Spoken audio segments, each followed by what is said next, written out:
Good morning, everybody. It being 9 o'clock, although our clock says 10 o'clock, but 9 o'clock on Wednesday, November 10th, will be in the Human Services Committee to order. If we could call roll and see where we're at. Lewis? Allen? Sorry, Lewis here. Thank you. Allen? Bates? Bates here. Davis? Davis here. Iqbal? Iqbal present. Kenyon? Here. Pirog? Shepro? Sturgis? Here, Surge's here. You have a quorum. We have quorum. Okay, before we get started this morning, we do have a couple of items. Jake and Jamie, we're going to push you guys a little bit quickly this morning to get through.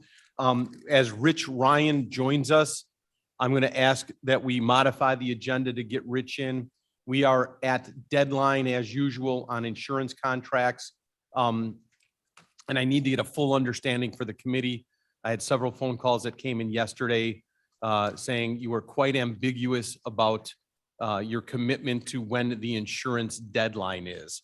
And that ambiguity was very specific in that most of the things that the board does, we approve an item and that's it. It's done. It's motions are set in action. Unfortunately, the insurance contracts require not only approval, but they require a check.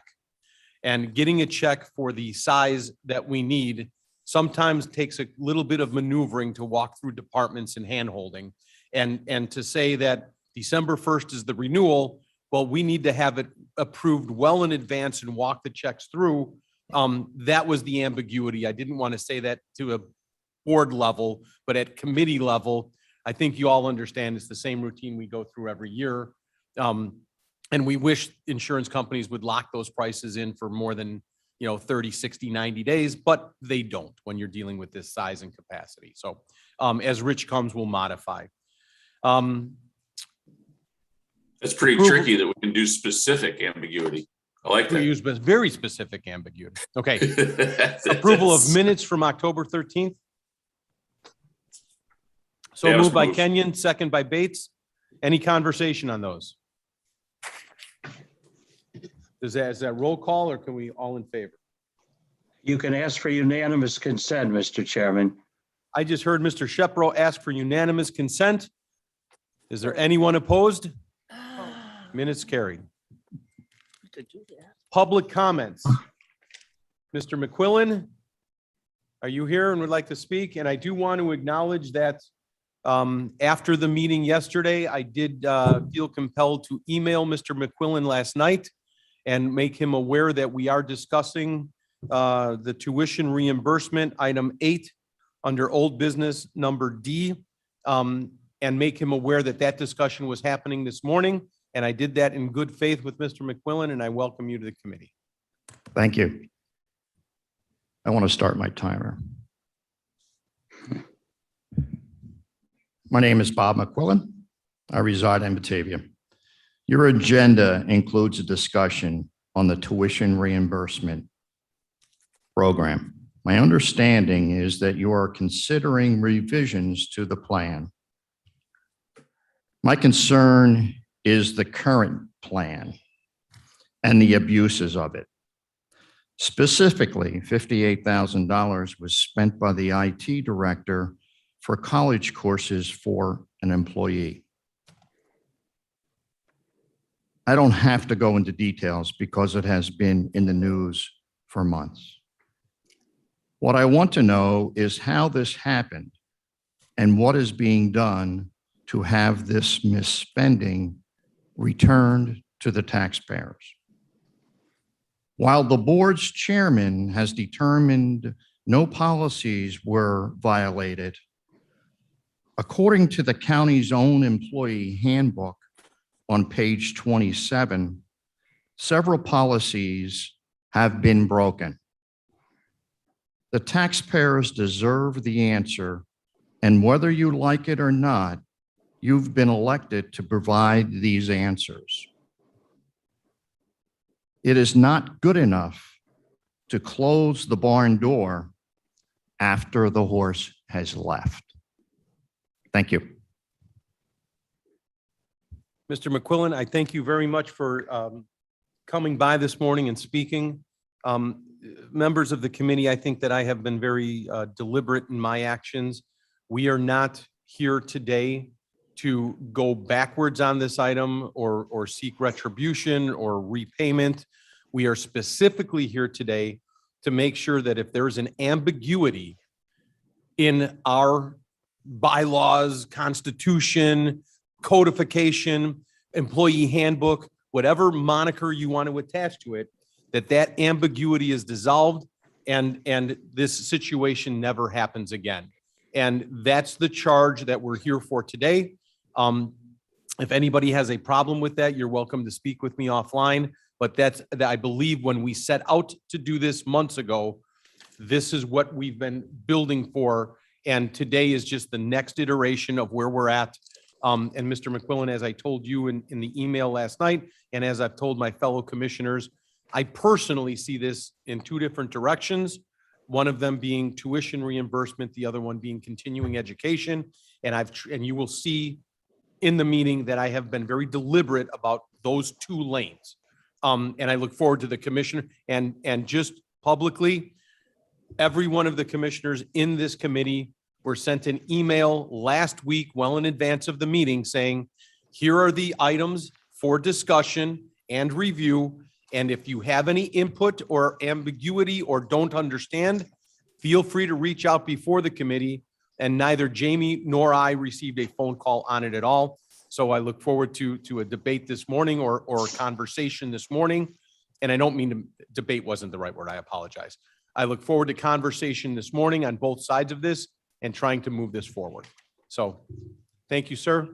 Could I ask a question? Absolutely. If you are not going backwards, which is fine, what committee on the board is willing to discuss this and go backwards? I'm trying to find that out. Yeah, I will be happy to get you that answer. I don't, because I'm really candid, I don't know if it is this committee or not, but that's not the charge that we gave to the committeemen. And I'm being as honest as I can about that. So Oh, I appreciate I'll it. get back with you. Yeah, thank you Mr. very much. Chairman, Yes, Mr. Shepro. if Mr. McQuillan will call me, I would be happy to give my feedback to his questions without suggesting that I'm in any way speaking for the board or the committee, but some of the details, perhaps he has not found in the press, or if he did not participate in all of the meetings discussing this. And I would certainly be happy to do that. Ken, thank you for reaching out like that. Thanks, Ken. You have my email address. If you could just send me your contact information, I I'll will reach do out to that. you. Thanks, Ken.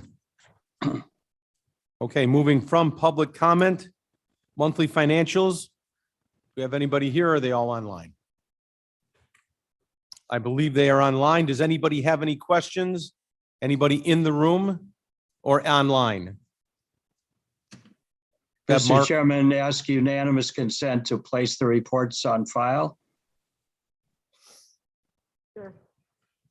I see no objection to that. Was there any questions? With no opposition, so moved. Okay, And if I may, Chairman, yes, ma'am. may I just make a comment? And I'm sorry, Mr. McQuillan, that I arrived late. And I'm also responding to Mr. Shepro's comments. Please feel free to call me as well. My email is cpirog@canecoil.org. I'd love to be able to talk to you. There are some decisions that were made that you may have read about in the paper that we made by the state's attorney, and I agreed with her findings. So we want to make sure that you may talk, of course, to Ken Shepherd. You can talk to any of these board members that you so choose. And of course, your own board member.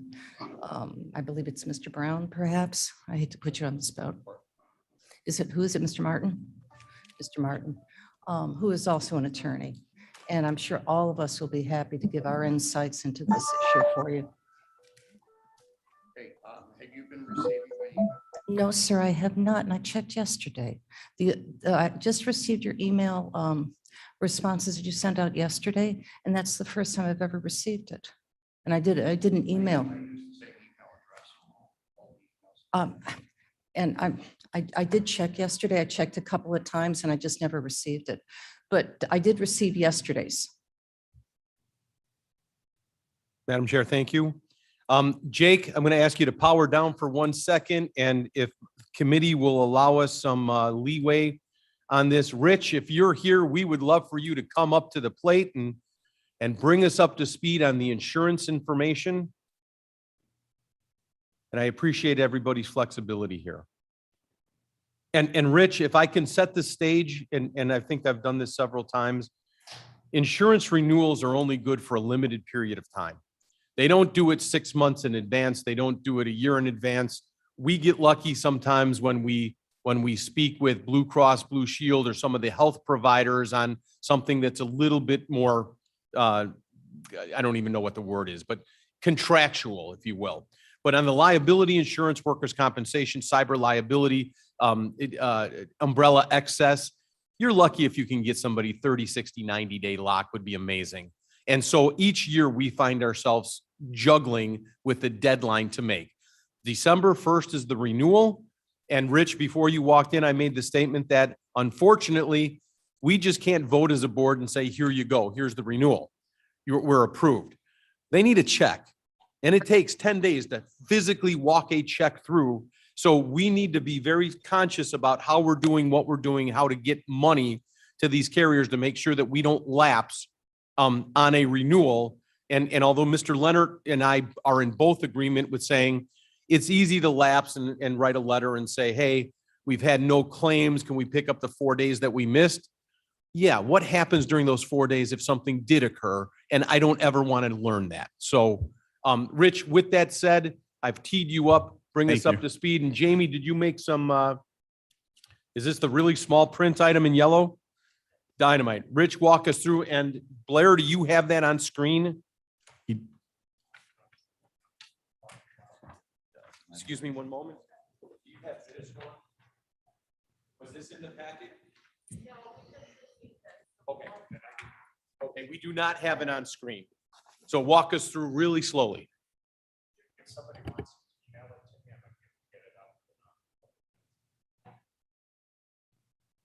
I have it here. Okay. So I apologize for that. The reason for the updates coming yesterday were because the last layer of the liability excess came in on Monday. We were able to negotiate some revisions to get that down on what's on this sheet. So we were able to get that done yesterday morning and sent that to Jamie. For those of you that aren't aware, umbrella excess coverage is oftentimes priced based on the underlying protections.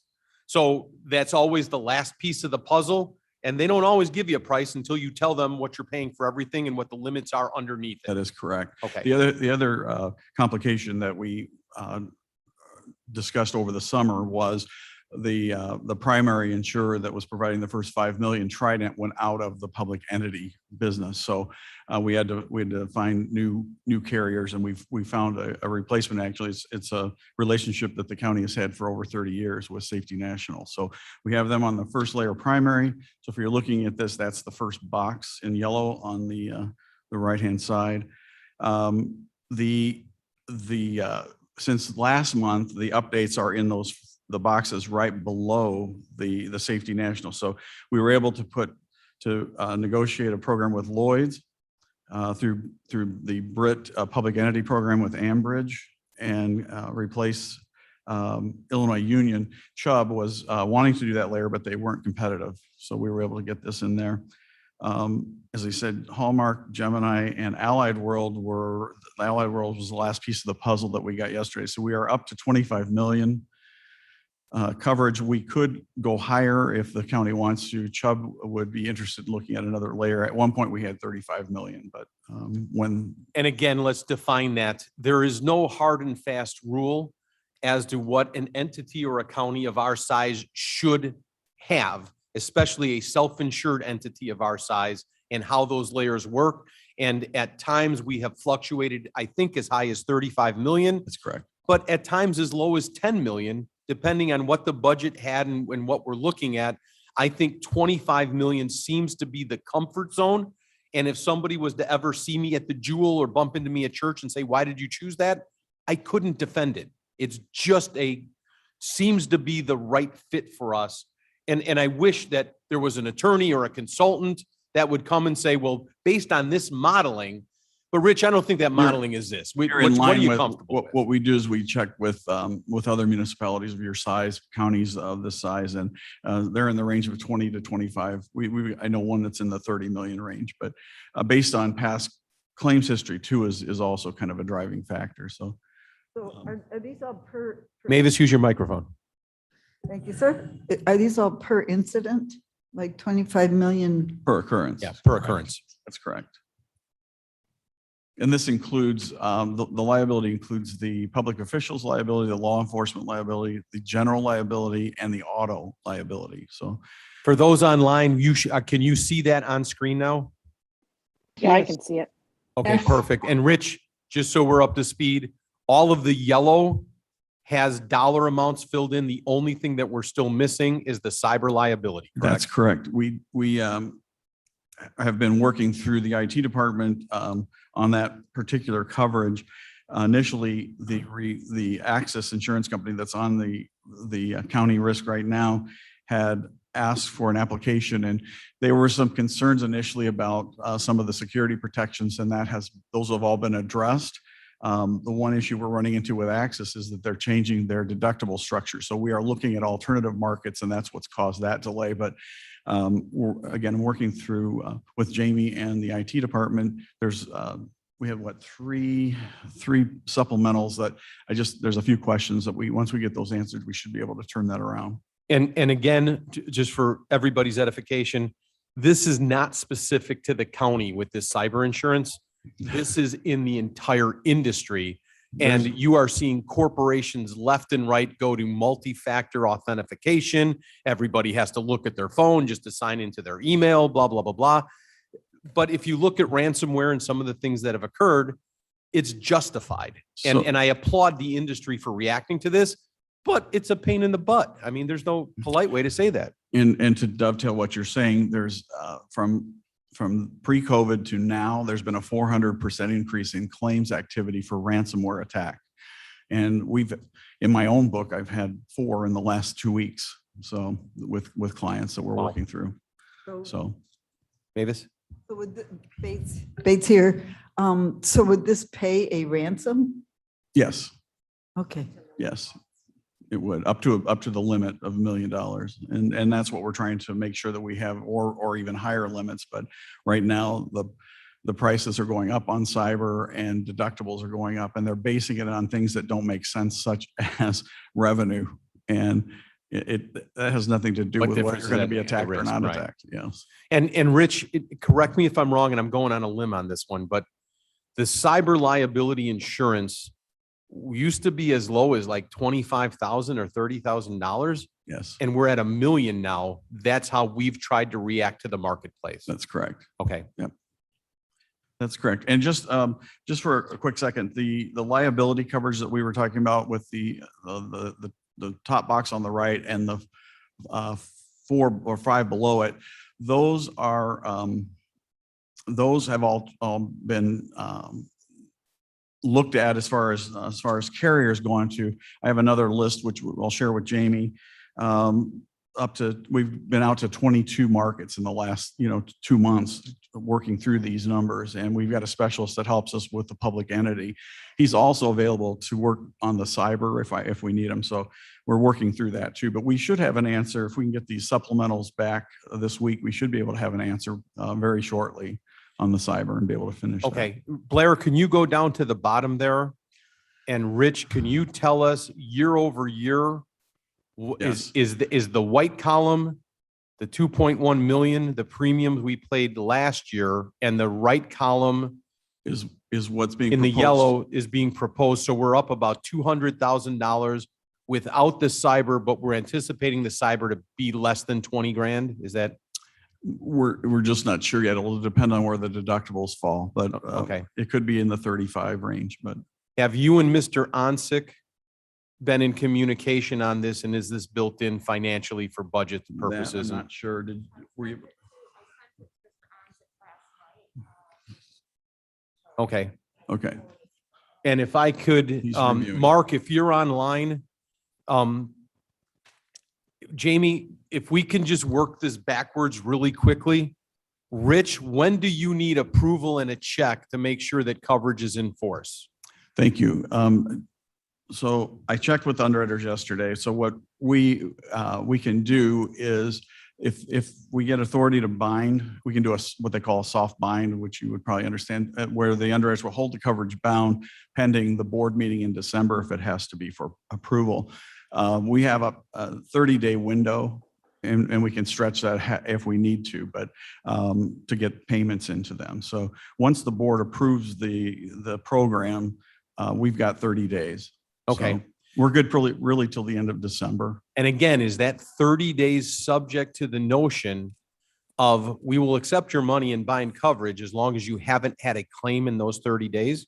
No. Okay, so that If they soft agree- coverage will bind us. If they agree to bind, we would like to bind everything on 12/1 so that there's no hiccups with that. They're considering coverage bound. It's just a matter of getting final approval from the board Okay, on the so resolution. Madam Chair, if I can, we have a special meeting scheduled for 11:30. Is that a committee of the whole? Is that a, It's at 9:45 on the 30th of this month. That's it's a special regular one. board meeting? Yes, it is. It's a We special. will board be meeting. circumventing, in my opinion, several other committees. Like this would normally be birthed here, go to finance, go to executive, go to board meeting. It- Will we maintain that, or are we going straight from human services directly to the special board meeting? Well, is this a soft bind, correct? No, they're going to look for approval. Soft bind means we don't have to have the check to them. Yes. Correct. They're making that accommodation. Correct. So I think we'd be able to go to formal exec, and there'll be another December board meeting. So we can authorize a soft bind, I believe. On the 30th? On the 30th. That would work. Would that work for you, Yeah, Rich? absolutely would work. You guys are making this easy today.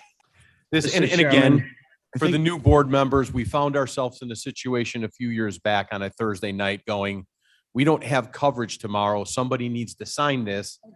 I'm not authorized to sign $2 million worth, Remember that. but if we didn't sign it, there was no coverage. You're in a conundrum there. And that was about the most uncomfortable evening I've ever had. And I don't want to be back in that again. So Fortunately, we're not in the situation where the claims have occurred. They've occurred in the past, so we're still dealing with those, but we're trending well right now, my Trending friend. better, Well, yes. you'll get everything Yes. appropriately signed in due fashion. perfect. Perfect. Mr. Chairman, Shepro, Yes, sir. in the event somebody thought it was necessary, the board could suspend the rules that might otherwise require it to go to some other committee. Okay. And that's what we're trying to determine today.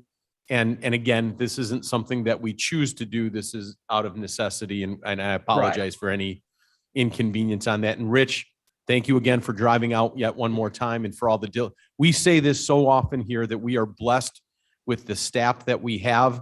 And so often I try and make sure that we communicate and our external professionals, because Rich and his entire team have been nothing but fabulous. Is there anything I'm missing on this that you'd like to speak to? No, I will just keep Jamie and Roger updated on where we are with the cyber, and we should be able to wrap that up fairly quickly here. Okay. I have just a question where Roger and you are in the room. With the cybersecurity, do we have to put the protocols in place before we accept the insurance? Or the insurance mandates that there are protocols in place? Pre-existing protocols? My answer is going to be twofold. If we renew with Access, the current carrier, they have to be in place on December 1st. The others, any other competitive carriers will understand that we are working through those. They don't have the history, but we will give them that history, and I don't think we'll have any issues with that. Roger, will those protocols I assume that each insurance company may have similar but different protocols. Is that correct? And would those, what is the cost of those protocols to put, to implement? Good morning, Roger Fonstock with the County IT Department. So the measures that they've asked us to put in place thus far required some additional licensing to expand. That was for multi-factor authentication. We do that now for public safety, for criminal justice information systems. So we have a lot of this in place. Some of the measures were a matter of how we configure certain things. So we were updating some configuration to just follow their guidelines. Fortunately, we have a lot of these things in place. You know, the other requirements that were provided to us from a couple of other companies that are wishing to provide pricing, we have a couple of things we need to look into to see if we can get additional competitive pricing with the broker. I think that's our next step, is how many of those supplements or other things can we actually accomplish in the time frame. Just hearing from Mr. Ryan that we had additional time if we are changing carriers to comply, I think that would help. We were working towards access compliance, which we were trying to finish by the 1st of December. And I think some of you saw the memo that we sent out, which was about multi-factor being required. I blamed Rich for all those emails I got. So, but I think we're in good shape for the access requirements. We met with them, we met with their security team, and feel very comfortable implementing what they've recommended, and the few other things that we're going to try for the other supplementals to get other pricing, I think will help get a better competitive price for us. It is very difficult. I've heard from a lot of people that municipalities in general are going to have a really hard time meeting these requirements to get the insurance. There's a lot of people in the same or worse position than us. Roger, my firm represents a Fortune 300 company, and if you think it's bad just getting into the email system now, trying to VPN in, everything is changing. Every software strategy that we had on how do your employees attach remotely. Now, maybe 10 years ago, that was who cares, but at the tail end of a COVID, where 50% of your workforce is still work from home, this is earth shattering. So So last 2 years have been so dynamic for us to change things with the pandemic. I'm actually proud of the fact that we're where we're at. So yeah, we're in. sounds like we're not in bad behind, but shape. I mean, really, we're doing well. Not So, in bad shape right now. okay. Does that answer your questions, Madam Chair? Yes, thank you. Okay. And Roger, thanks again for all you're Okay. doing on this. Thank you. Mr. Chairman? Mo Iqbal, yes. Yes. Yeah, I have a question on the ransom part of the policy. Generally, when this policy is discussed, it is closed door. I'm coming from the corporate world. Once you open it up and say, we have this much policy and ransom, then it's people will come and grab it. It was particularly true for corporate people going abroad in countries where people were taken hostage. So the practice in the corporate world is to have the policy, but not to show it to anyone. I don't know how it works in this scenario. I don't know that we have the ability to hide that from the public. Rich, do you, in any of your other clients, how are they handling that? Great question, Mo. Thanks. That's a very good question. Actually, that has not come up. We've got other coverages sensitive to corporations relative to executives traveling abroad and things like that, that we do code those differently. They're not called, for instance, a cyber policy would be called something else. You would create your own internal code for it. So we could talk about doing something like that for that coverage. And then I suppose if you wanted your limit not to be shown, but it's Public Mr. record. Chairman? public record. Yes. Mr. Chairman, Shepro, Yes, Mr. Shepro. there are exemptions in both the Open Meetings Act and the Freedom of Information Act for such things, for example, the security plans. And perhaps we might ask the state's attorney to opine. I think things, as Mr. Iqbal and Mr. Ryan have been discussing, might very well fall within the ambit of things which are not required to be made public. For example, you can't file a FOIA request and say, I want a diagram of the alarm system for a Ken, county thank you so facility. much. Jamie, could you make note of that and get together with the state's attorney's office and come up with something that might satisfy? And Mo, thank you again. I believe that we are stronger together than apart, and I appreciate both you guys chiming in on that. Good point. Not something that was on my conscience. We're worried about getting the coverage, not protecting the ambiguity of it. So, Excuse me, but Madam Chair, it's public document right now. It's in red. that's a little late, but next year when we move it to the undisclosed amount, maybe we would. No. Was out there last year and the year before as well. So, I mean, it's So, okay. Rich, anything else that we can answer for you at committee level now? Not at this point, but. You're a I'll be- gentleman, Thank and you. I'll thank be you. back to you as soon as possible. Thanks for your patience. Jamie, thanks. Appreciate it. And board, thank you. Committee, thank you for allowing the flexibility on the agenda. And before Rich leaves, does anybody have any questions for him at all? Okay, Jake, Veteran Assistance. Let's go back onto agenda item number 5A. Good morning, thank you. For the Veterans Assistance Commission, this is our September report. Our days pending for disability claims were trending about a day faster than the average Illinois veteran and almost 6 days faster for pension claims. One thing concerning in the second chart is the inventory of claims. There's 14,308 claims pending total in the state of Illinois. 191 of those belong to our office. That's higher than it's ever been, and that's continuing to trend up for this next month too. So that's about 50 active cases per staff member, plus the 25 that they're working on at any given time to develop to submit to the VA, and that's getting up there. We filed 42 disability claims in the month of September, 2 pension, 1 dependency indemnity compensation, 2 survivors pension, 5 applications for healthcare, and 3 appeals, with 237 forms completed total. $178,000, almost $179,000 in new benefits awarded, bringing our fiscal year to date total to $3.5 million in new benefits. That's dollars in veterans' pockets here in Kane County. And we had no financial assistance expenditures. I'd be happy to take any questions you might have. Ms. Bates, you had a question? What's VAC? I can't. What is VAC? It was on the chart. Veterans Affairs Commission? VAC. Veterans We're, Assistance Commission? Back up, please. More up, please. Blair, scroll up. There, stop. Thanks, Blair. VAC. Veterans Assistance Commission, that's our office. So the red line would be us. Okay, so this means, So so in it's the all state, zero? I'm sorry? Total claims pending, so we have no claims pending. No, if you look at the numbers above their dots on the red line. So for the month of September, we have 191 claims pending. Oh, in the, Yeah, it's just the chart is scaled odd because there's 14,000 claims pending total, and we're trying to represent our amount on there as well. so, but the blue one says all IL Yeah, that's Illinois. all the claims pending in the state of Illinois. in Illinois? Yep. So, so it's not that we have 0 claims pending? No, if you look to the right-hand side on that red trend line there, we're at 191. Oh, okay, but the chart looks like it's 0. Yeah. It's just because it's, It looks flat. It's Yeah. too You can small make to the line increment up. bumpy or, oh, it's so small that, okay, I get it now. There's a little, yeah. okay, thank you.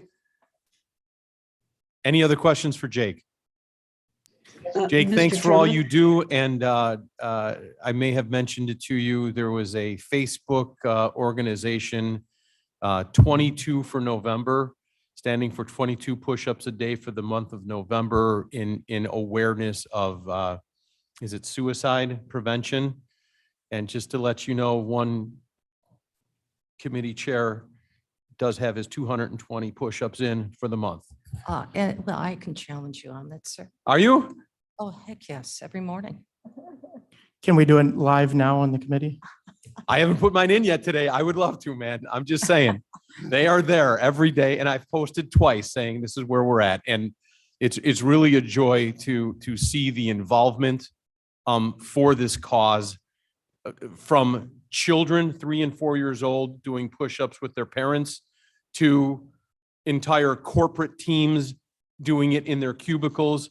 I cannot stress enough, and county chairwomen. So I cannot stress enough, thank you for all you do and your team, and we appreciate it. So On a day for 22 days? Does that qualify?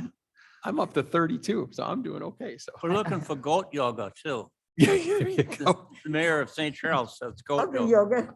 yoga. I've gone from 10 to about 25, so that's pretty good. I'll be looking for your post on And, that. Department of Human Services, Jamie, item 6. Sir? I'm sorry, Mavis. Before we leave Veterans Affairs, I'd Yes. like to wish everybody a happy Veterans Day tomorrow. Absolutely. and honor Say all that of our- again right into the microphone. I would like, Mavis Bates, I'd like to wish everyone a happy Veterans Day tomorrow. And thank you, veterans, for our peace and freedom. Absolutely. And Aurora's going to have stuff going on Beautiful. up till the 11th hour of the 11th day of the 11th month tomorrow. Thank you so much, Mavis. Appreciate it. Jake, thanks for all you do. Happy birthday, Marines today too. Oh, huzzah. Nice job, Gummy. Jamie Labrillo, What a Human cute- Resources Department. I'm going to kind of roll through these a little bit quick because I know we're tight on time. So please stop me if you have any questions on any of these reports as I go along. First up is the Blue Cross Blue Shield invoice for the month. We are tracking on the high side of normal, but it's completely within tolerance. Blair, if you'd scroll back a little bit to the financial reports, it's packet page 13 at the end of the financial reports. This is our health insurance fund. As you can see, it's doing fine. It's been fairly consistent since April of 2021. So just for a big picture view, as you look at our health insurance status, we're in good shape. And for the committee's edification, again, we have a $9 million target goal that we established 3 years ago when we pulled from IPBC. And we don't have a formulary on why we chose $9 million. But between Onzik and Mike Baker's team, we thought that 9 million was more than comfortable. That's been our goal to reach that. And I believe that we are ahead of goal right now and doing very well. Yes, we're doing very well. So the fund is healthy and everything is good. I think just COVID has added a lot of extra factors to estimating health insurance amounts and the amount of care people have needed and some extra costs associated with COVID treatment. And again, not good or bad, just different than anybody would have ever anticipated. It's just extra variables. So, but the fund is doing very well and everything is good. So if we go back to the BCBS MERP report, those numbers are strong. Still have about 58 people in MERP right now. Before we leave MERP, I just want to disclose that we did have a situation this past month where a countywide official approached us asking if everybody's aware that, open enrollment just closed. That brings forth everybody's, acuity and sensitivity to their own coverages. We had 2 employees from one of the countywide offices call and say, hey, something's not right here. We don't quite understand it. Should we be eligible? Shouldn't we be eligible? There was a little bit of ambiguity there that we've had to work our way through. I don't think that we've wrapped that up yet, or have we? I think it's somewhat still pending. The state's attorney is looking Okay. at it right now. Jamie and I moved that to the state's attorney's office for review. But this is the appropriate committee to not let this slip by without mentioning that. We did have 2 employees seek enrollment. And without saying too much, I think we have a situation where an employee went from part-time to full-time. At the time they went to full-time, they should have been offered certain benefits. Whether they did or didn't receive the package, what we've determined is there's not a catalyst event that seems to occur from payroll to human resources to acknowledge that change, because that change does require us to promote certain things. Am I saying that even remotely? There already is a process in place that they are receive a packet with information in it when they move from non-benefit eligible to benefit eligible. I think the question more looked around, do they need an in-person orientation at that time, which is not the current practice, so that's under review. Perfect. She says it much more eloquently than I do. So thank you, Jamie. Appreciate that. Very eloquent, as were you too, Mr. Smith.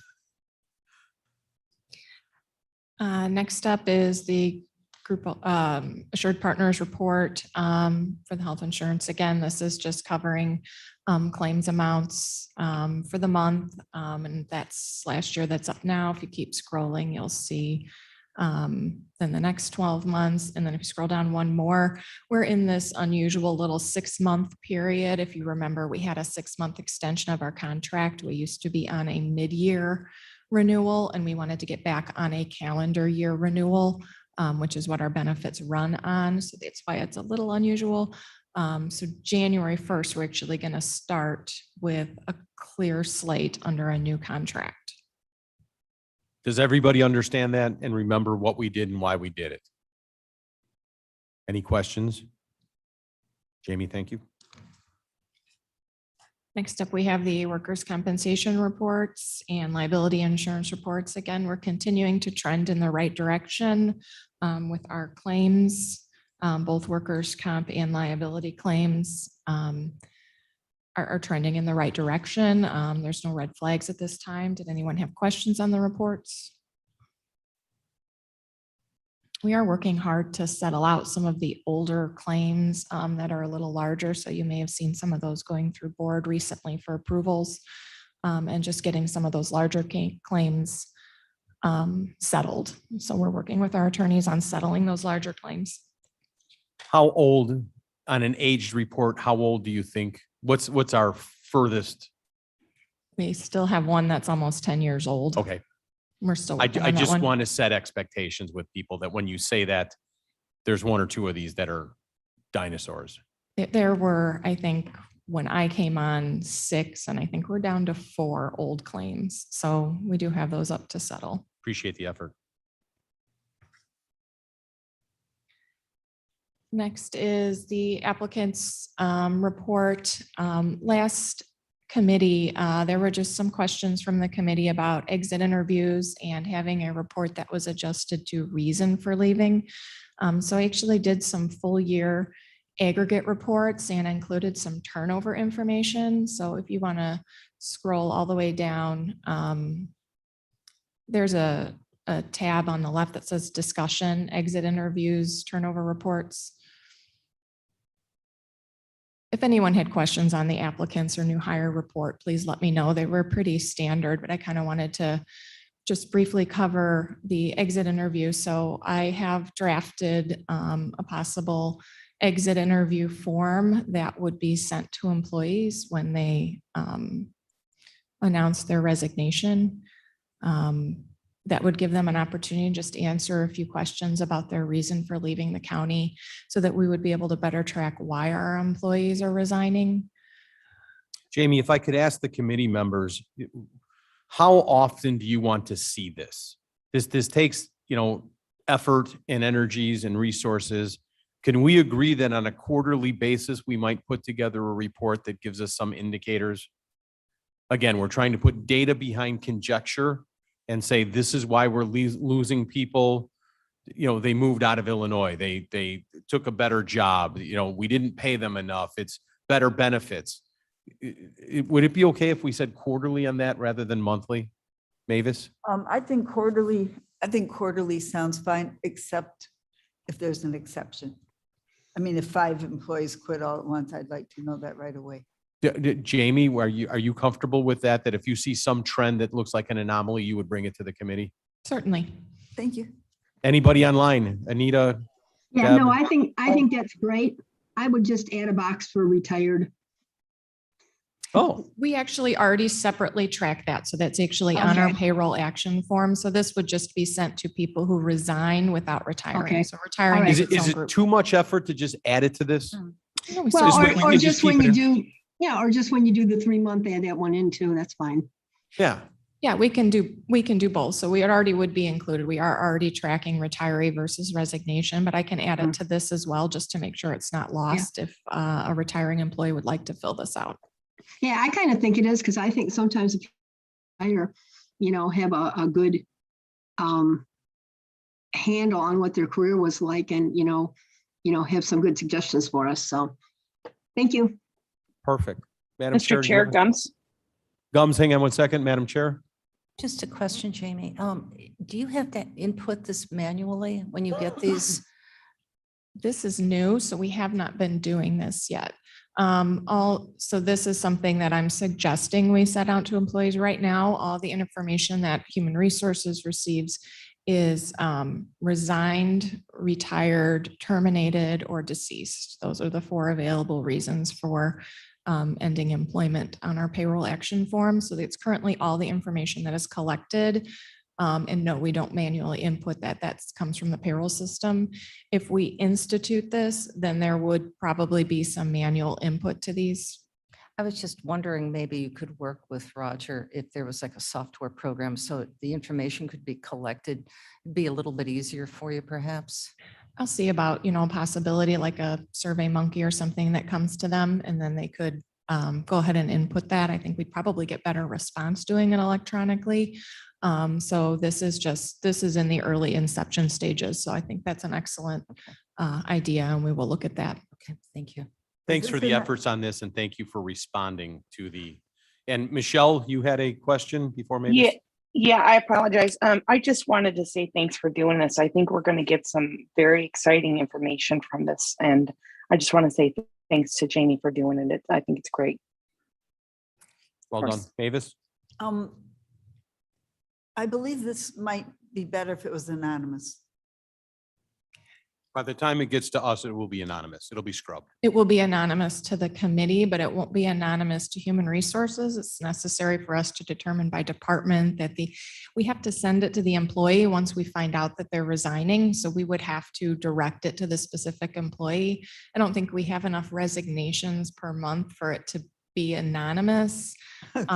Other than it will come to Human Resources and the information will not be sent to their department head. So for that, to their department, it would not be known what they said. Okay. Mavis, I can't appreciate what you're saying enough, but the goal is not to pigeonhole. The goal is to collect data to see, Right. to enhance some of the decisions we make as a board regarding budget items and where resources should be spent. And this, along with some of the other studies we're doing, I think will prove invaluable. I So- was just thinking sometimes people are more frank in their answers when they don't think, like to say that you had conflict with your manager, conflict with your employees. I can see why it's not a good idea though, that you can't do it that way. Right. I do. It does say kind of in the opening paragraph, and I think we're going to make sure employees know that their responses will be treated with confidence and will not necessarily make it back to their supervisors or managers. It's for aggregate data. I see. All right, For, thanks. instead of employee name, is there any, do we have a singular identification number that an employee has? We have an employee number, and if we do it electronically, there might be that opportunity. That for it might to be use one that. more layer of confidentiality that people might, I don't know. I'm just, Right. You're the yeah. expert. yeah. We can take this offline though. Yeah. Okay. Thank you. Any other questions on that?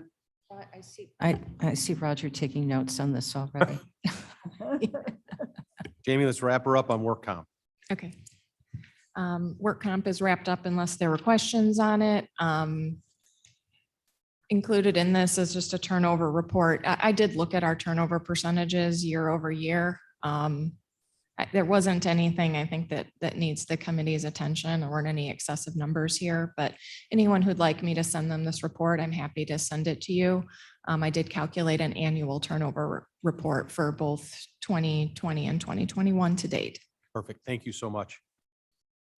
All right, before we move on to compliance, Erica, if you were here for financials, we're fine and we appreciate, you're welcome to stay. We love having you, but okay.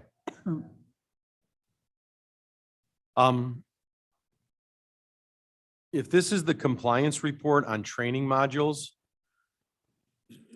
I think that the board is going to get yelled at over all of the other groups. And rightly so. And rightly so. There you go, Mr. Kios. Thank you.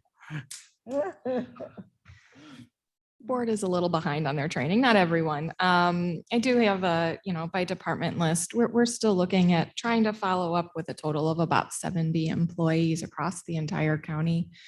Among the county board, we still have 11 that need to complete the training.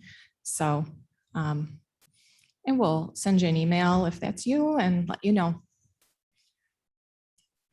Mavis? So just, I did it.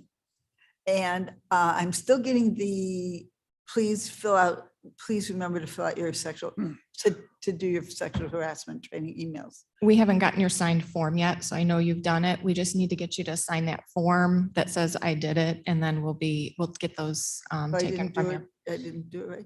We haven't gotten the signed form yet, so we'll get that signed form from you. And just so we're clear, is there one form or two forms? There's a single form that needs to be signed. I sent a but form and you yelled at me and said, it's the wrong form. I didn't yell, but you signed the handbook acknowledgement form, and we actually need the form that acknowledges the training, sexual harassment training, not the handbook. So that's the form we need. That's Caius.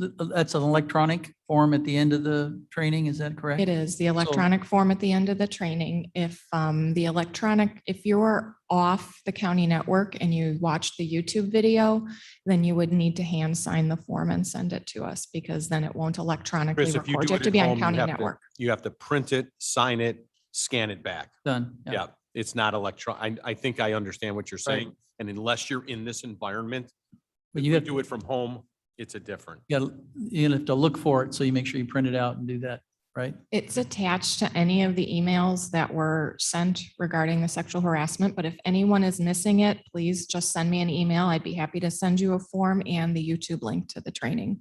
The form is attached to all those emails I've been deleting. Yes, Okay, but I will send you a new but form. it sounds like I'll get another one. Okay, sorry. All right, any other questions for Jamie?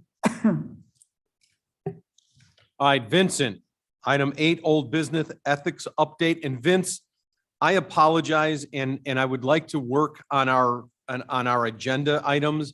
It's not my intention to have the state's attorney's office sit through everything. That's okay. Like we could have moved you up as well. Yeah, not a problem. I apologize, sir.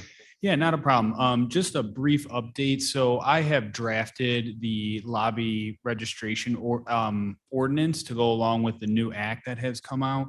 And just to follow up from a question from, I believe, last time. So the act was signed in October, but it actually won't go into effect until January of next year. The draft that I've put together is going to go through a review process in our office and then sent out. What I will note is one of the changes, we're trying to follow along the statute as closely as possible, because the prior law says a unit of local government may adopt an ordinance that imposes requirements similar to those imposed by this act. And that has now since been deleted and changed, where now it says no unit of local government may regulate lobbying in a manner inconsistent with this act. So from that interpretation, we really need to follow exactly what the statute is saying. Otherwise, it would be deemed invalid. So that's kind of the update right now. Once it gets that review process done, we're going to send it to Mr. Iqbal for his initial comments and then send it out to the committee. So Mo has not received that yet? No, he has not. Okay. But Mo, there is no delay from our end. We're getting it to you as fast as we can. Understood. Okay. Thank you. All right. Thank you. Vince, appreciate your time. All right. Take care. Jamie, could you speak to interim health department analysis? Yes, Or actually, introduce. I'd just like to introduce Pat Farah. She was here last meeting as well, and she's going to provide you an update on the status of that analysis. Good morning. It seems like just yesterday I was here telling you about the project. So good to be back. Thank you again for having me. In your packet is a summary, kind of a midpoint of where I am with the project. Wanted to give you an update on my activities, some of the information that I've found so far, and I'll only take a couple minutes since you did get the written report. The intent of the project is to get some information from the health department staff and to provide you with some direction and information recommendations on services, staffing, workforce environment, and then specifically what's included in this report are some key qualities that the staff identified as necessary in the next executive director. I did 52 interviews, face-to-face or virtual interviews with the staff in the health department, all levels of staff, from leadership, management level, all the way down to frontline reception staff. I have to commend you on the staff that you have there. Given what's gone on in this pandemic, they are an unbelievably dedicated group of people who have kept a really positive attitude during this last 18 months, and it's reflected in the comments that they provided to me. They were very thoughtful. They were, almost everyone came with their comments prepared. They took the time to think about the questions I was going to ask them. So that was a really good indicator that this wasn't just a complaint session that they felt they were coming to in this interview, but they'd really thought about what would be positive change or positive service expansion in the department. I wanted to make sure that I told you that I did ensure each one of them in the interview that their information, their specific comments would be kept confidential. So what I'm going to do is take the summary of those comments and provide you with some recommendations and suggestions in a final report. The second page of this report, if you can scroll down, I know that you are going to begin the process to hire a new executive director, and I wanted to make sure that I provided you with the feedback from the staff on that process as quickly as possible. So what you have here is just their comments and their input on skills, qualities, attributes, things that they want to see in the next executive director. And again, their comments to me were very, very thoughtful. They were very specific about wanting someone who was a strong leader, involved in the community. The only real, I guess if you want to call it skill, that was common across a large majority of the staff was they felt it was important that the person have a medical or clinical background. Most of them identified at least a master's prepared RN in that position. I'm not going to go through the specifics of this because I know that you're on a time crunch here for your committee meeting, but I would be happy to answer any questions or give you more information before the final report, which I believe is their next committee meeting. Okay. And Pat, I do, I want to be deliberate in my words on this, but are you finding that the direction, the scope, the objective, the mission statement of the department is being met, exceeded, not there? Are we in target with what our expectations are? And have they given you any indication of an attitude that this is where we are, and I believe this is where we want to be? That's is that flavor coming through? One of the things that I really probed about is, given your current requirements in terms of service prevention or service provision, how do you feel you're doing? But then I also pushed them to talk about, what do you feel you should be or could be doing, given you're the county health department? And there has been some really positive ideas and suggestions in that area. I'm in the process now of circling back with the leadership team about the services that were identified that either there were gaps in services, or potential expansion in services, as well as what would it take to staff any new services that are suggested. Okay. So- I know that I would appreciate maybe a one-on-one with you and Jamie, just to bring us up, because if there's something that we feel should be added to or supplemented into, let's do that before it's too late. Mhm. But again, didn't want to step into that arena until you had enough. Yeah, If you have the flavor though, that we should. I don't yet. I mean, just generally in my head, because there were 50-some There's a lot, I know. interviews. I agree. I'm Well in done. the process right now of compiling that into some meaningful categories, and hope to have that done in the next week or so. And then we'll circle back with the leadership team to talk about that. And then would be ready to say, here are some big categories, if that makes After sense. Thanksgiving, if we can just have a loop-in phone call, that'd be great. Sure. Great. Okay, any Thank you. questions at this point? Thank you all. And Blair, I do see your note on screen saying that we're running a little late, and I apologize, but we do have some important, items today, so. Business analysis update, Jamie? I'm just going to give a very quick update since I know we're busy. Just want to make sure the committee knows that our department is working hard on that business analysis. We've gotten org charts from all the departments, and we're sorting through job descriptions right now, trying to match those up to both org charts and the payroll system, and really get a good handle on everything, all the different positions in the county. We do have approximately 500 unique job descriptions within Kane County. So that is what we'll be looking at. The number we'll be using as we go out for RFP for our consultant. That consultant will be looking at the job descriptions with us and making sure those jobs are pointed and a market analysis is done on them. But I just kind of wanted to let you know that we are working hard on that project and it is moving forward. Jamie, have all departments across the county signed on? The only two departments that are not participating is the Recorder's Office and the Regional Office of Education. Okay, Every other department is participating and has been actively working with us to get job descriptions and org charts and everything worked out. Dynamite. I might have some additional questions on that at a later point in time. Okay. Any questions for Jamie on this? Mavis? It's here. So is that okay that that they've opted out of this?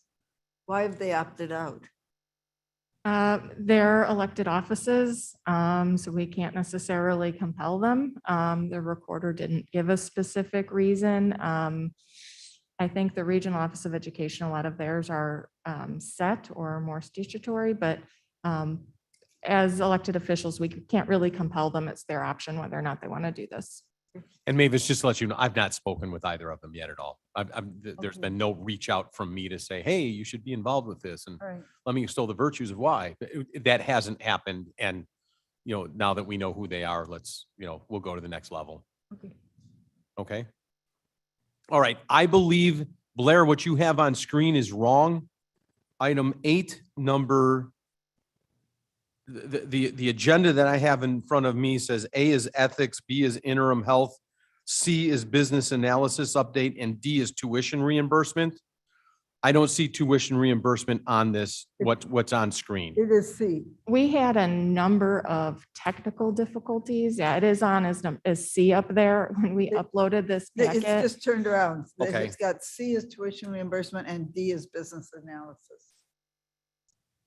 So B and E are the same on the screen? Again, we had a number of Got it. technical difficulties Yeah, in making this packet all throughout B last and week. E are the same. Okay, super. Let's go into the tuition reimbursement portion of this.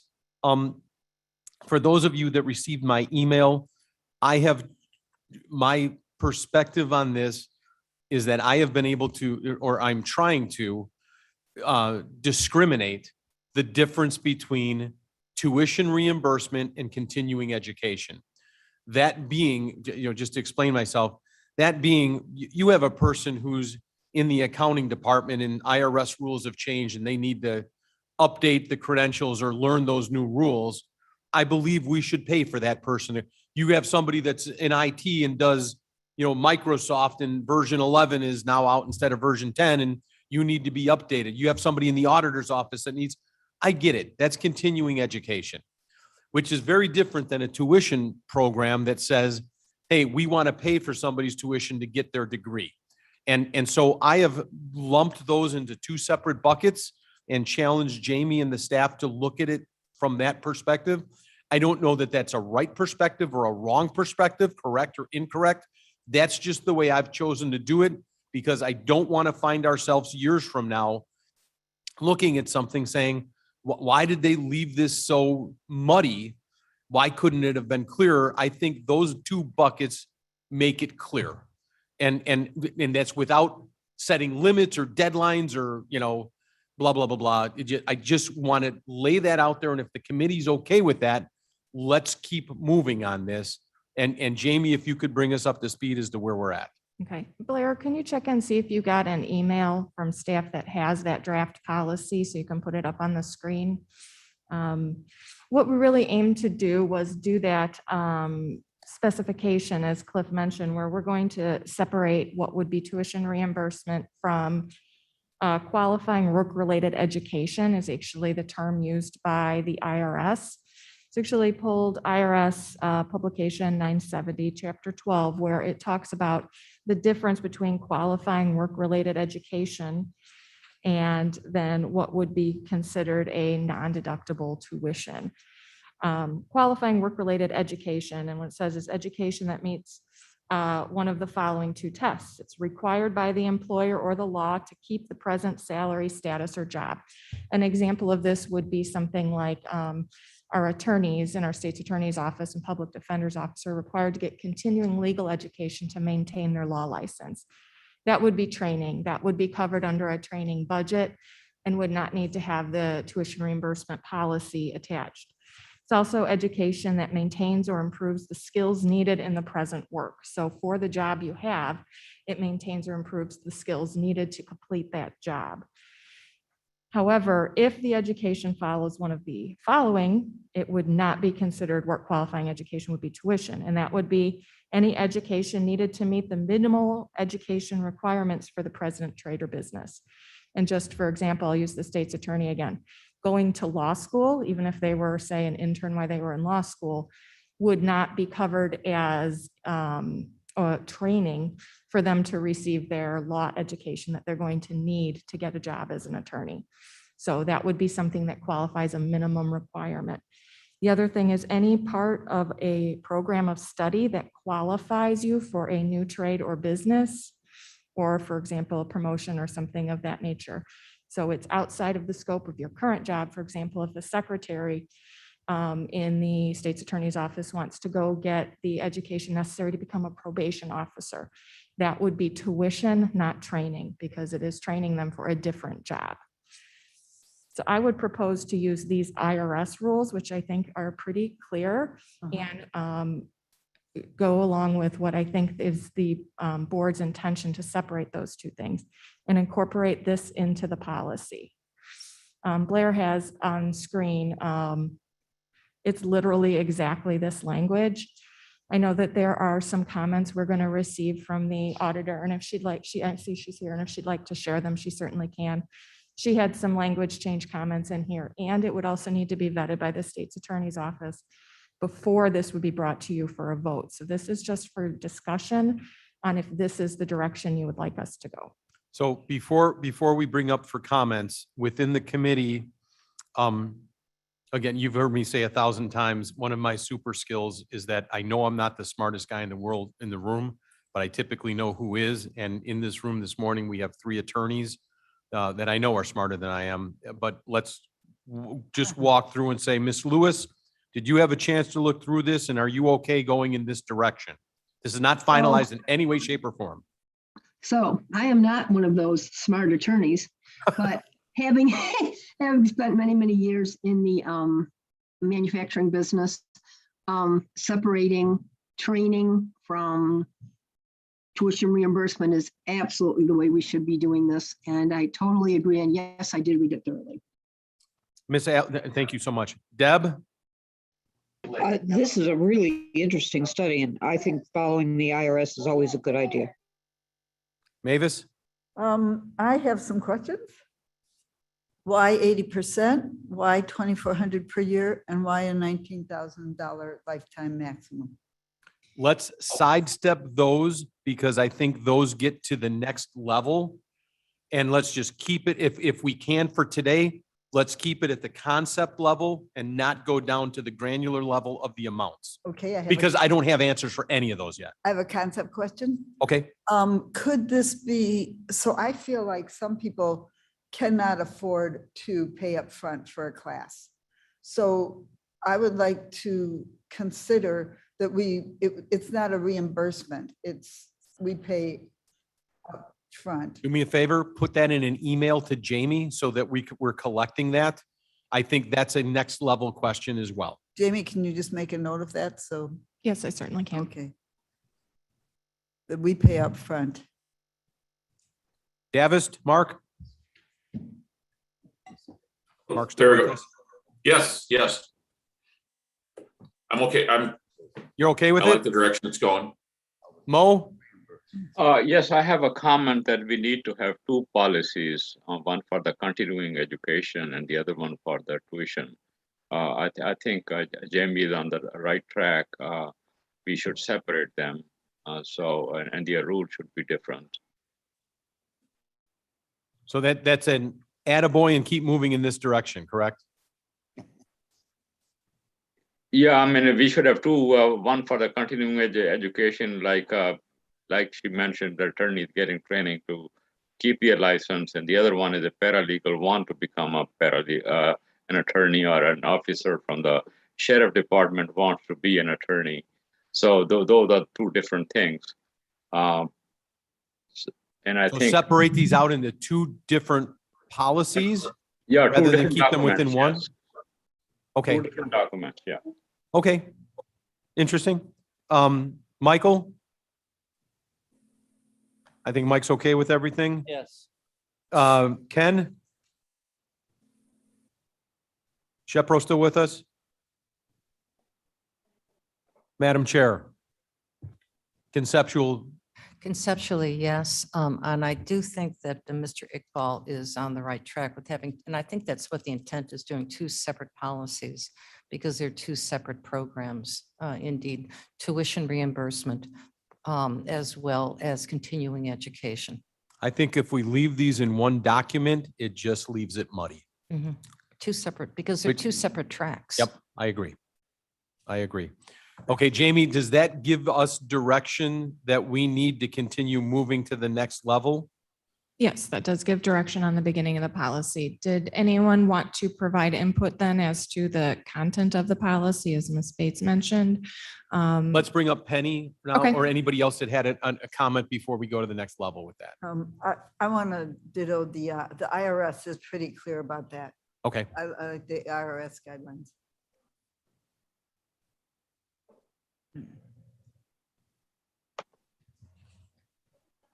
So we did submit some changes or suggestions yesterday, eliminating a couple of options or areas. What I don't see in the policy is the separation between elected officials and the employees that are covered by the county board. So that's something significant that needs to be addressed. As internal controls, we have a different ability to operate our office. all right, so you're saying a set of rules for things controlled by the board versus a set of rules that are controlled by the individual county-wide elected departments. Well, essentially, anything that you're putting in this policy is specific to the employees that are covered by county board. The policy handbook is actually a suggestion for elected officials because we have internal controls. It's a very big difference. Interesting. It's Interesting. It's. I don't have a comment to that. Interesting. So to Right, let's go, Madam Chair. To clarify then, since, for instance, you're an elected official, a countywide elected official, you can choose to adopt those policies or not. Is that what you're suggesting? I can choose to operate my office however I feel fit. So, but you answered my question then. You can choose to adopt these suggested policies for your office or choose not to, because you can choose to run your office as you see appropriate. The policy handbook is for the employees that are covered by the county board. I understand. No, I understand. I want to make that very specific, that the authority for these policies is handled by county board.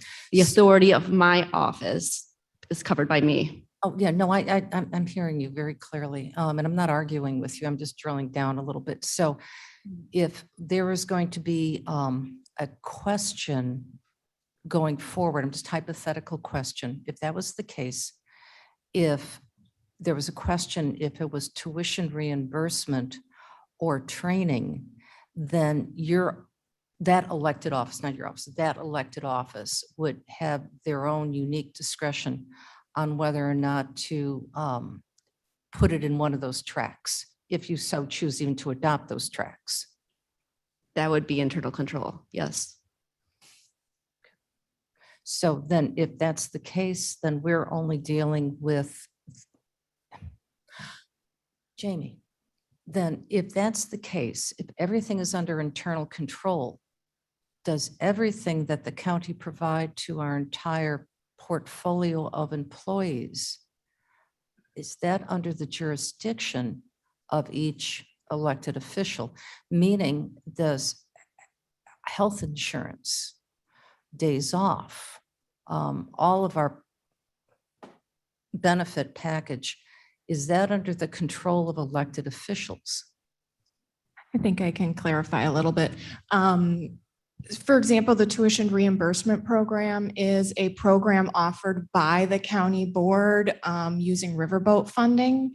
So if they would like to participate in that program and access that riverboat funding, then they would have to follow our policy.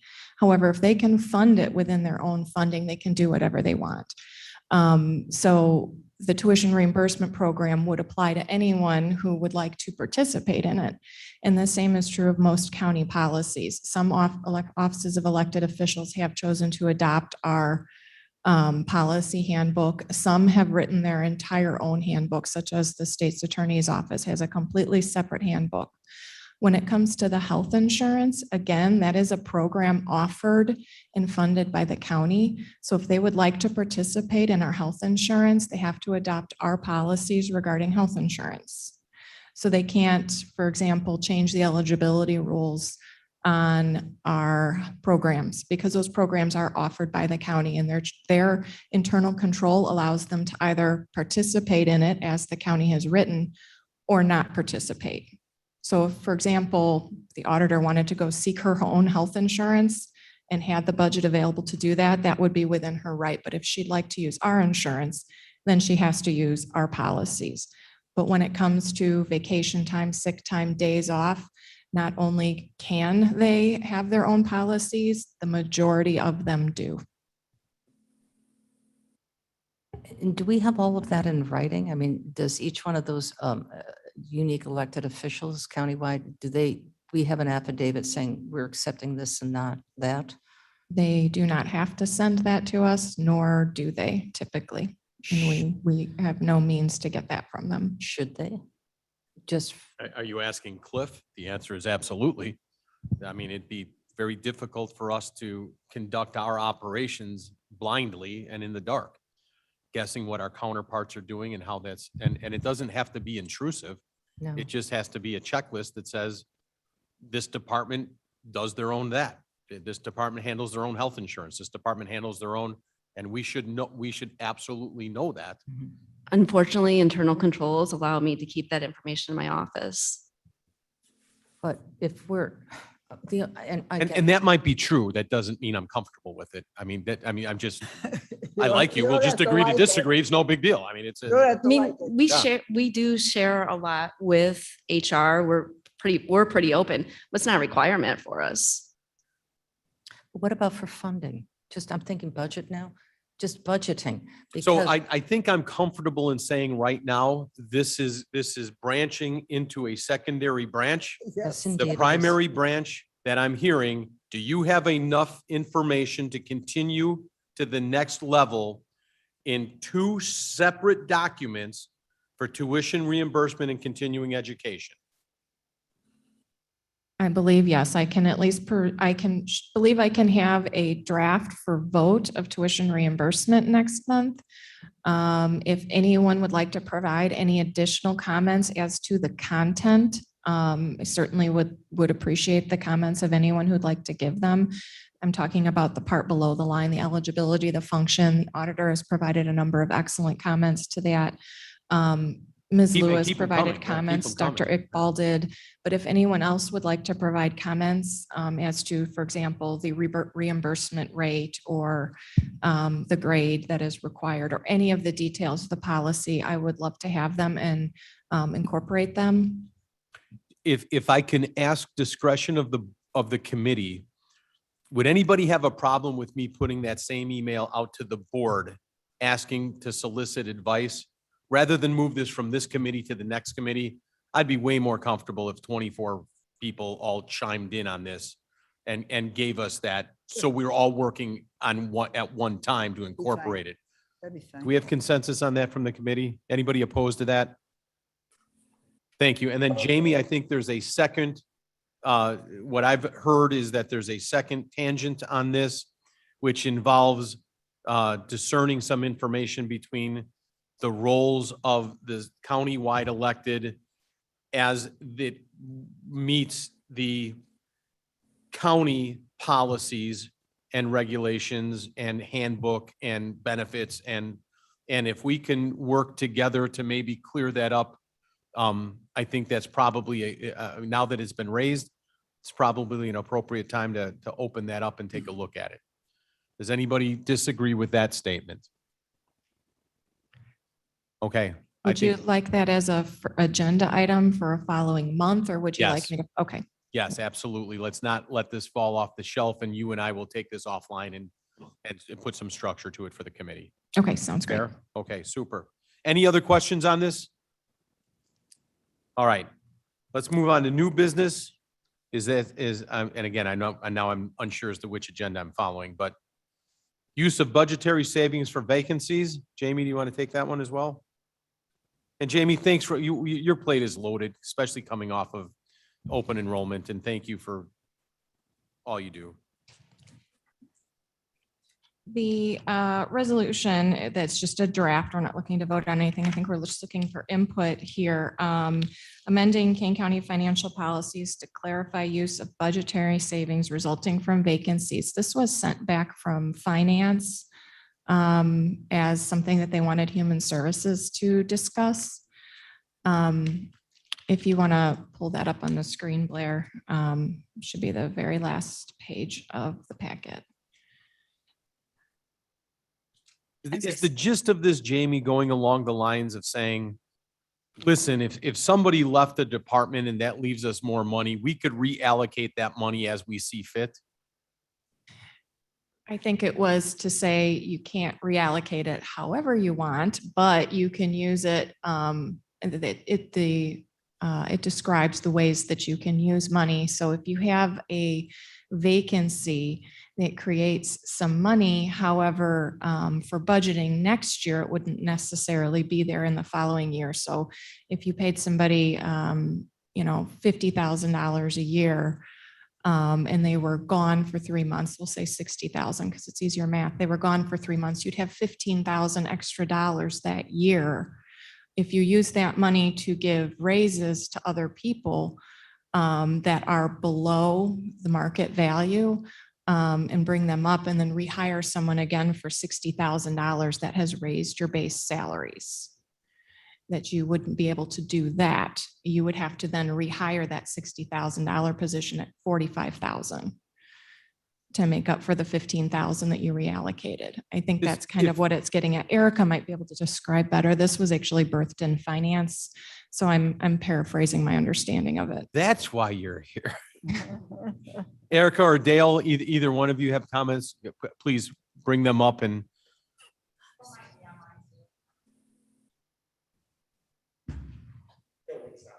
yeah, I think Joe's online too. I'm here in case there was some other questions, oh, but I and believe I that's, apologize, I just don't see him on the list there. But Joe, did you want to chime in? Oh, I do see him. I'm so sorry. Yes, I think Jamie has described it perfectly. It was really an effort to, first of all, specify what is allowed.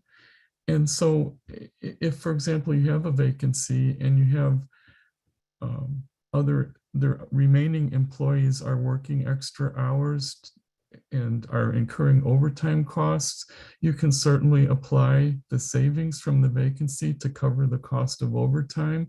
Or sometimes you have employees who are picking up a higher level of responsibility.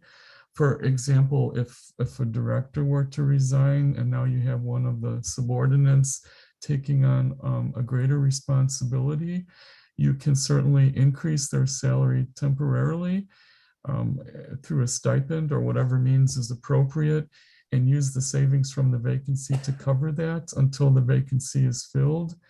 And also what Jamie referred to was also what I had in mind, and that is sometimes when a higher paid individual leaves, it becomes an opportunity to restructure the office, increase the wages of the employees who are there, who are really undercompensated in comparison to the market, and to, over time, perhaps their expertise and their competencies have increased.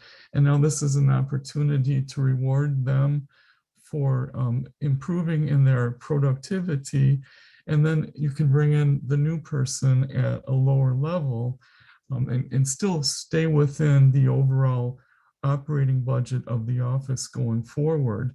And then that final paragraph was just to make sure that you are within that total annualized budget, because we have seen examples and I won't, call anyone out on it, but we have seen examples where people have taken advantage of vacancies by giving increases to their existing employees.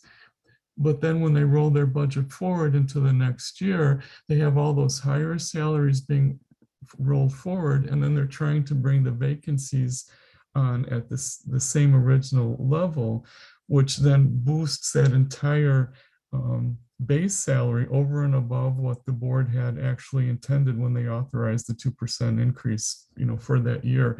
So that's the intent of that final paragraph, was to try to keep everything in line. And we do try to make those adjustments when we see them coming through when we're working on the next year's budget, but having this in codified in the financial policies would at least be something that we can refer to as an authoritative source as to why we're doing it.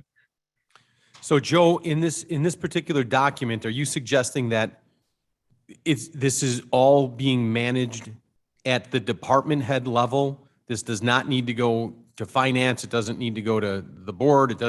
This is just something that is discretionary from the department head and Madam Chair, maybe? Well, within the department head, at least my suggestion through this policy draft is that this is what is allowable for the department head. If you wish to, add. I'm looking for in the document who has this authority. Does the document say who has the authority to pull the trigger on any of this? No, that's a good point. That's what I'm looking for to be added. My intention was that this is for the department head, and we could specify that, or if you would like to specify with approval by a department chair, or I'm sorry, committee chair, whatever you'd like to do, we can certainly add that language. So let's spin this around the room. Anita, do you have any questions on this? Sorry, I had to unmute you. No, I'm good with it. Deb? I'm good too. And I wanted to point out that we recently had this conversation at the Forest Preserve. One of the things that people are considering is, do I have a chance to move up in my department? Or are the people who are above me going to stay forever so that I need to leave in order to improve my position holistically?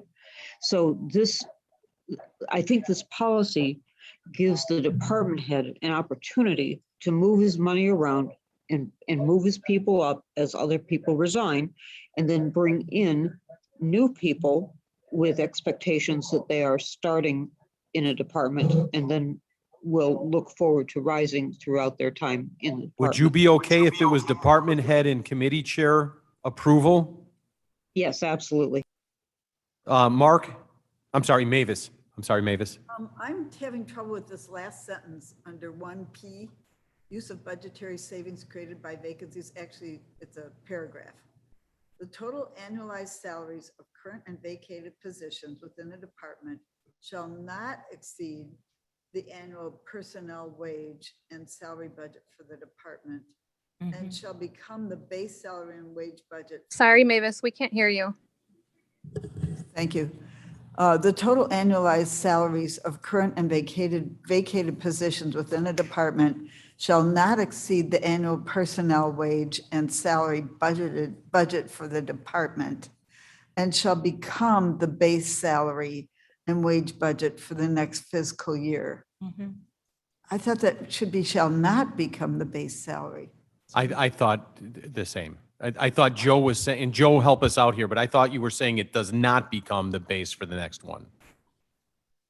Well, it does in the sense that as long as it's, I mean, the point of this, and I'm sorry if I obviously didn't communicate it as clearly as it needs to be communicated, but what I was trying to communicate is that you need to stay within the, let me back up, the annualized salaries of any changes you make need to stay within your annual budget. Yes.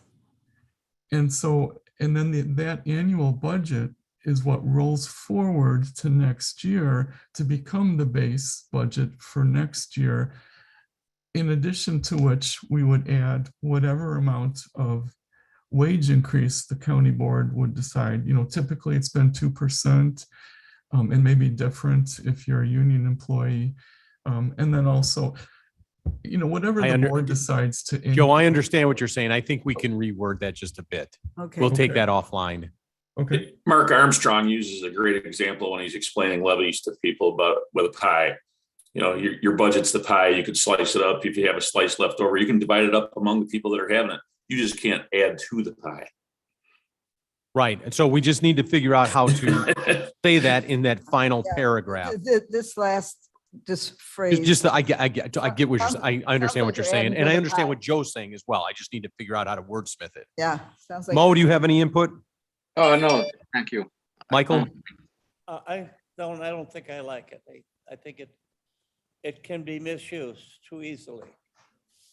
Okay, so what I'm hearing is we don't have consensus to move this out of committee. Jamie, you have a comment, or can you and I take this offline? And I just wanted to add that it is the intention to address this type of issue a little more specifically as we do the business analysis. The goal is to have a compensation policy at the end of this that would, we would have established ranges for jobs based on those job descriptions. And I think it would be easier to draft a policy like this when we have those ranges. So we could say, for example, you know, raises can be given as long as they stay within that established approved range for that position. We just won't have that information until this is complete, which will be next spring. So I think this is intended to kind of hold us over until that point, when we will be able to be a little more specific, because we just don't have the data now to say, you know, a department head could raise a person's salary to reach the established range, since we don't have any established ranges. Joe and Dale, can we kick this for 30 days to refine it and then come back to finance with it? Is that okay? Joe, is that okay with you? Oh, yes, that's fine. Perfect. Jamie, let's you and I will take this offline and then get this out to committee for next month, and we'll get this. Okay. Mavis? Quick, to go along with Mr. Kenyon, it could almost be used as creating a purposeful vacancy to manipulate other people's salaries. So got to be careful. I totally understand all sides of this. Okay. And I think we just have just a little bit of work to do. What happens in the rest of the world? And we'll provide that It info. doesn't happen in the rest of the world. I mean, if you, That goes away. That money you goes away. don't get to pass it out and say, hey, we got this Uh-huh. left over, so everybody gets it. it can be too dangerous. I totally agree. Mhm. That's why we're not rushing it through. But does I can see why people, excuse me. Madam Chair? No, uh, please. I can see why that may be happening because their salaries have been deflated for so long that this is one way to be able to increase compensation for existing employees within the restraints of a budget, a very tight budget. So this may just be, I guess, workaround to start adequately paying our employees I don't have the in a answer, different but I method. just think it can be not looked at the right way. Yeah. And Madam Chair, just for the record, Salaries should be adjusted for everybody, you know, for what they do. Do it the right way. Yeah. It's been pretty cheap for a long time in Kane County. Understood. Hear, And Madam hear. Chair, personally, I disagree with that methodology.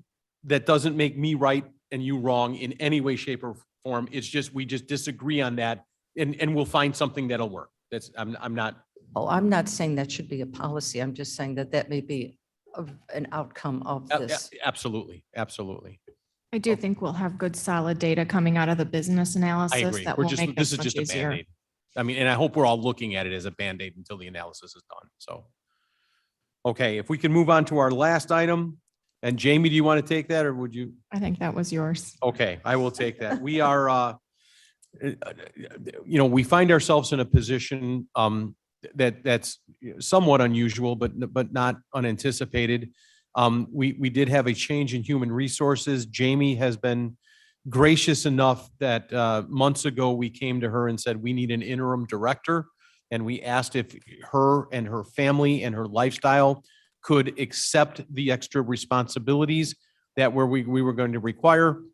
And quite honestly, for me, I asked her if she could use this time as a reflection to figure out, is this a position that she might entertain for a full time? Well, we are to the point now where it's appropriate time for us to begin interviewing for that position.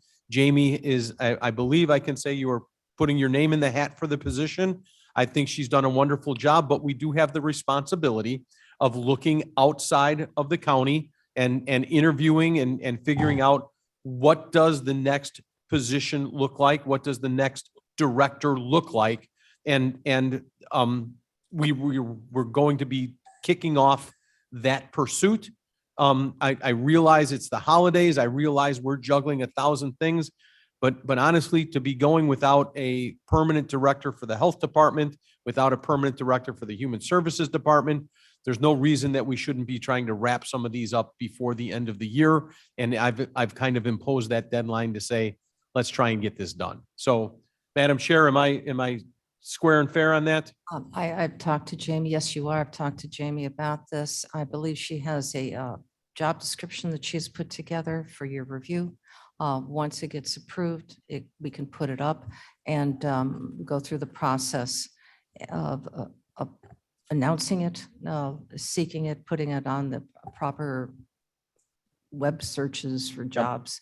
And accepting applications, and perhaps you may want to convene a committee of board members inside of this committee and outside. Okay. A committee of 3 or 5, however you feel appropriate for interviews. Okay. And I do want to applaud Jamie that this isn't exactly comfortable, and she has been nothing but professional the entire way and understands whether she would be selected or not. She is an increasingly valuable asset to us, and we appreciate everything that you've done and continue to do, and your professionalism is just so very appreciated. So I just want to communicate that. Okay. Mr. Kenyon, motion to replace reports on file I would move that. Or by unanimous. by consent. unanimous consent, and Ms. Bates will second that. All in favor? We don't have to vote on it. It's unanimous consent. Unanimous consent is it. We just ask for opposition, and if there's no opposition, it carries. I do move we adjourn. I see no need for executive session. Mr. Kenyon is moved for adjournment. Ms. Bates is seconded. Sunlight's out again. There we go. All in favor? Aye. Aye. Opposed? Thank you all for your time this morning. We